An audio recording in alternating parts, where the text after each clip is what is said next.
What's going on, guys? This is Chris with Boyd Transport back. It's Monday morning, July 20th. I'm in Indianapolis on my way to go deliver. I have a load of 8,500 pounds worth of sheetrock that I picked up as a partial in South Carolina. I also picked up a 2020 Silverado that delivered Saturday.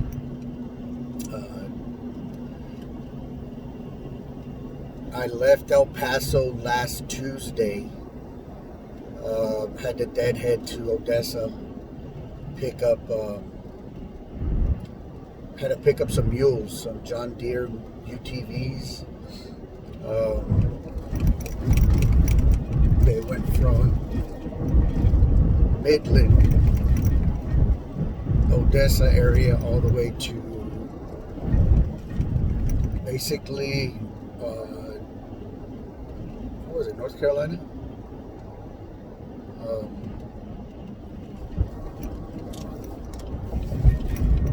About to miss my exit. It was Raleigh. Yeah, I was just outside of Raleigh's where I delivered. And then picked up those two loads within 30 minutes of Raleigh. Anyhow, I left Odessa. That load paid me $2,200 from Midland, Odessa to Raleigh, North Carolina. Picked up on Wednesday. They're in North Carolina.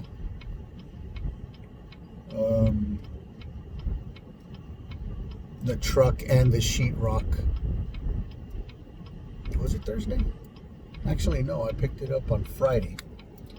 Picked them up on Friday. One paid $550. The other one paid $1,100. Both of them coming to the Indianapolis area.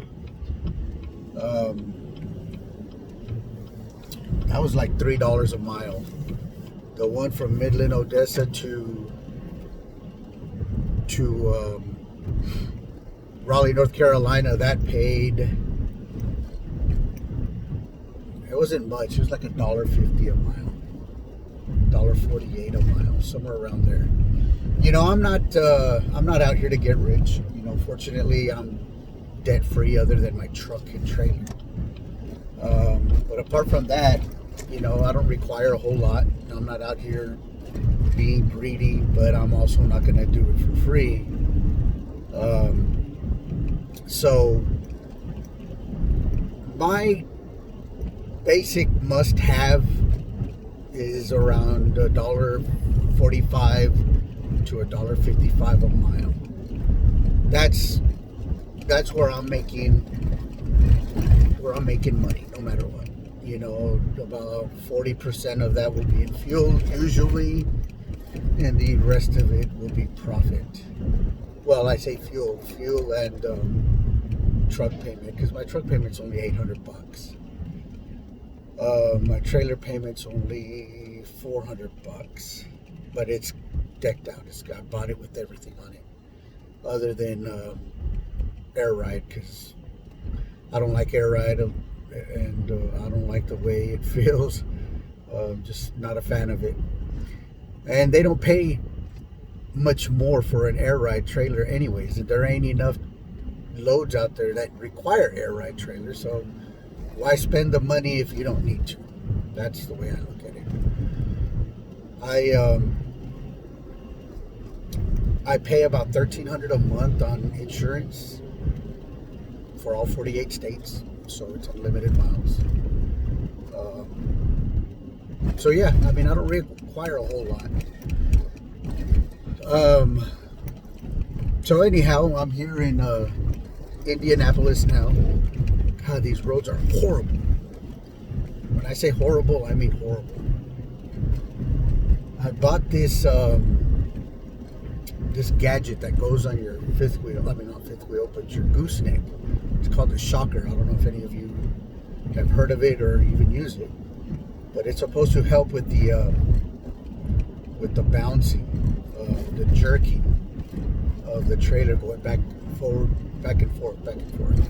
It does help. It does help a lot. But in this instance, where I have a lot of weight on my truck, since I took the pickup off from the back, most all the weight now is on my truck. It's a rough ride, whereas normally it's pretty smooth. But anyhow, yeah, I'm about to be here in at this ESCO, I think is the name of the place, ESCO. They build those mini trailers for construction locations. They're like mobile homes, but they're mobile offices, I guess. So that's what this sheetrock is. I've hauled for these guys quite a few times. But anyhow, I haven't really looked for a load. I mean, I've been watching the board, and there's actually quite a bit. There's a lot of freight moving out of here, out of Fort Wayne. That's where I'm going. And after I'm done here unloading, but there's a lot of freight up here. I don't understand how some people say it's so slow. You just got to be on it, though. That's the thing. You got to be on it. But if you're planning on making $2 a mile on a pickup with a gooseneck trailer that and you require $2 a mile, then yeah, absolutely. You're not gonna find a whole lot. But there are some. I mean, there's one right now. $2 a mile, $2,000, going to Jacksonville, Florida. And it's a vehicle.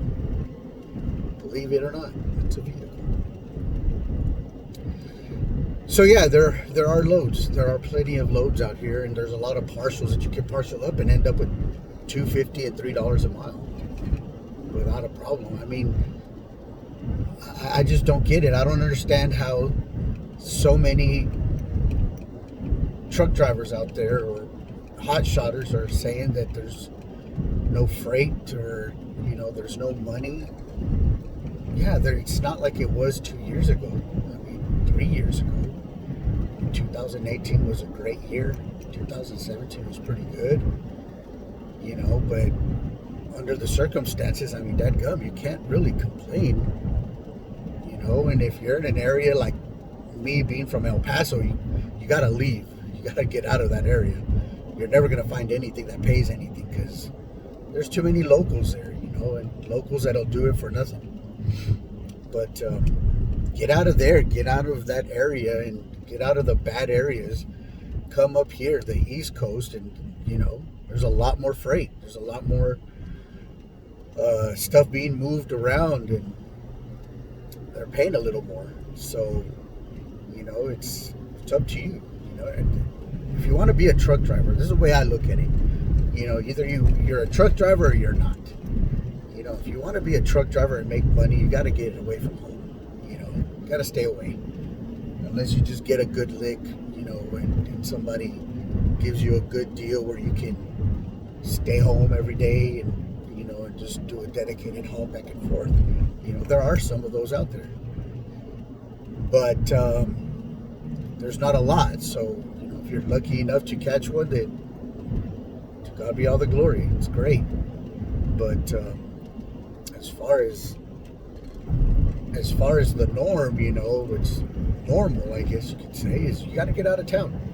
You got to be willing to leave the wife and kids and work. It's a sacrifice we all have to make to have the things that we want and have. So don't be afraid to leave. And it doesn't hurt to try. I mean, it's not cut out. Not everyone's cut out for this kind of work. But if you are, then the sky's the limit. If you're not, you'll know really quick. You'll know really, really quick. But at that same token, you realize that you'll just have to live with less.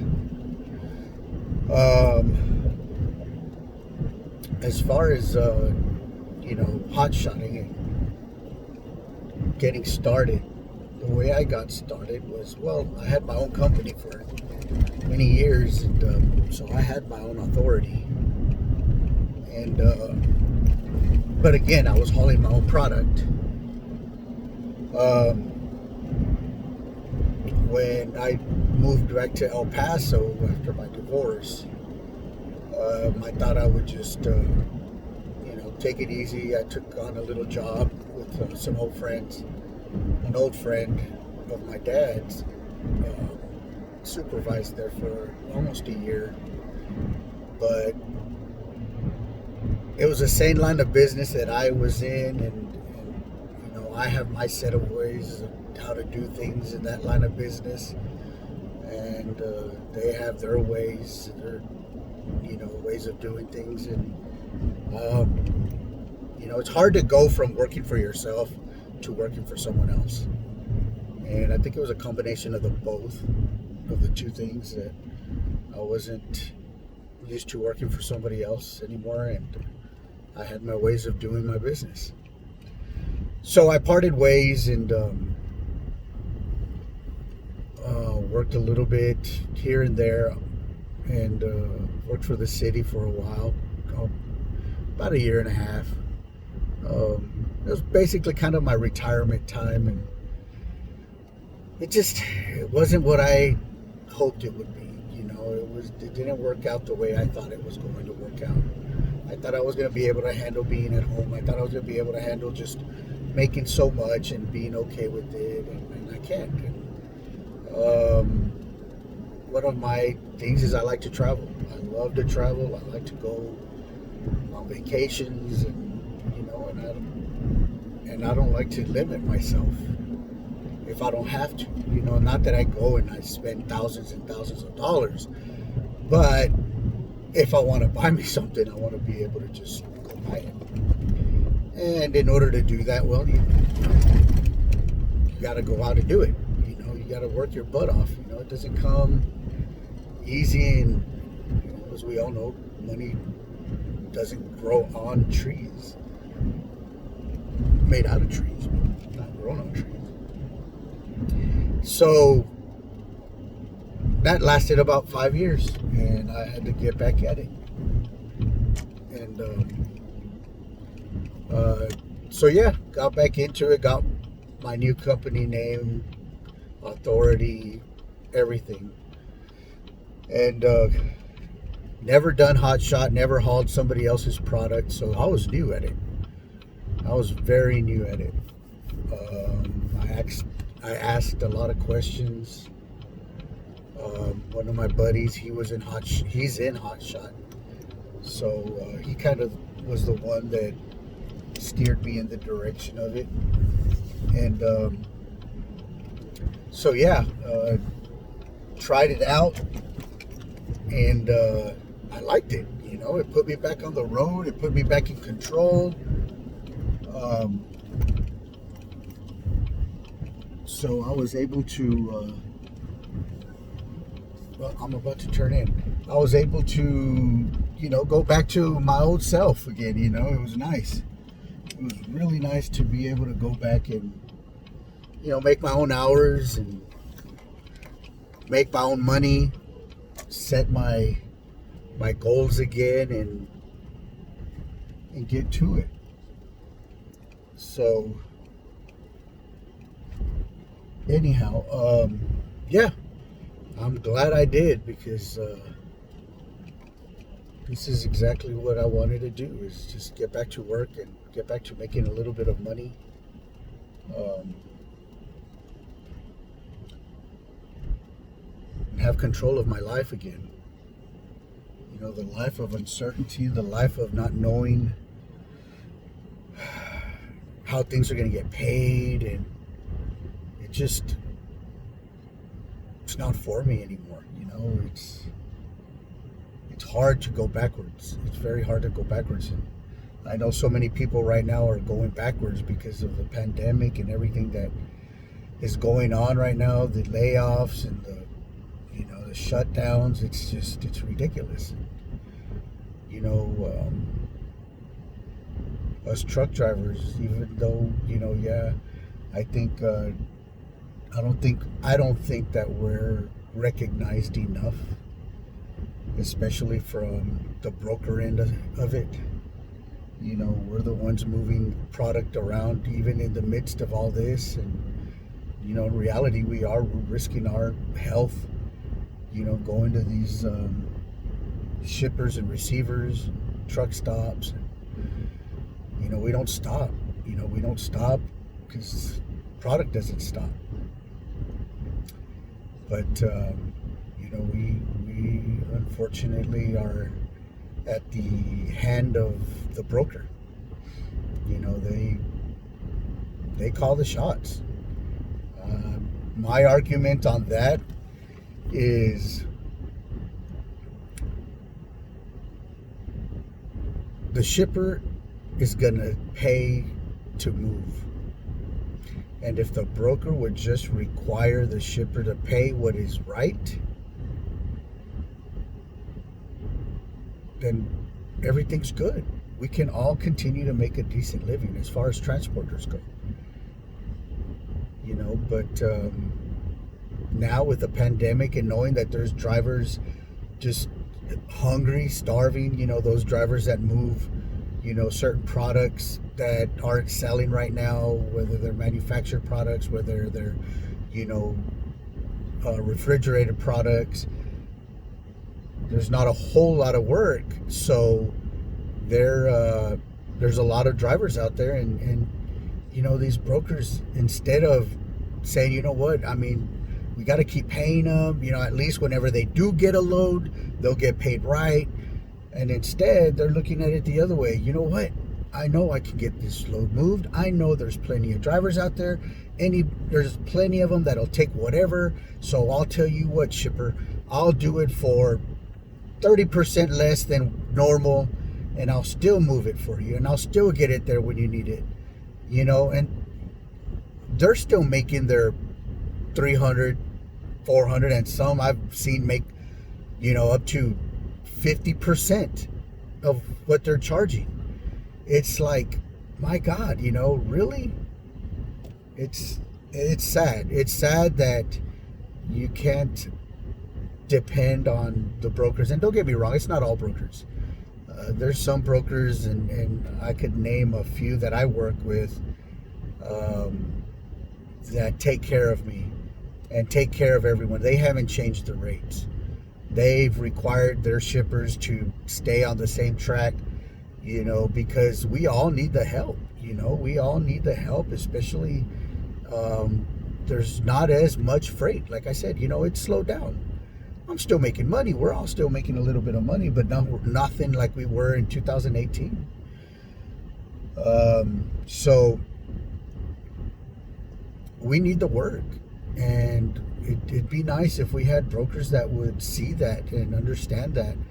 You know, our kids still require necessities. Our home still has bills, and we still got mortgages. We still have family to take care of. So it'd be nice if we had a broker or brokers that would keep that in mind.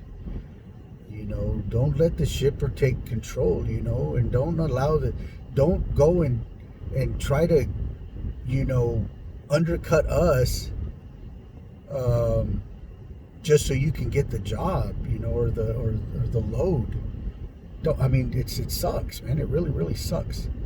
It is getting better, but it does suck. It does suck when you guys do that. So anyhow, I'm here at the receiver. Let me show you a little where I'm at. I'm here where they make those mobile trailers, office trailers. So anyhow, this is where I'll be. This is where I'm gonna unload. I guess I'll talk to you guys later. Hope you guys have a great week. Stay safe out there. Comment, questions, anything. I'll be glad to help. Be glad to answer if I can. If I can't, I'll find out the answer and get back to you. Again, have a blessed and wonderful week. Subscribe and share if you would. Help me out. That'd be great. Thanks a lot, guys. God bless you. Bye-bye.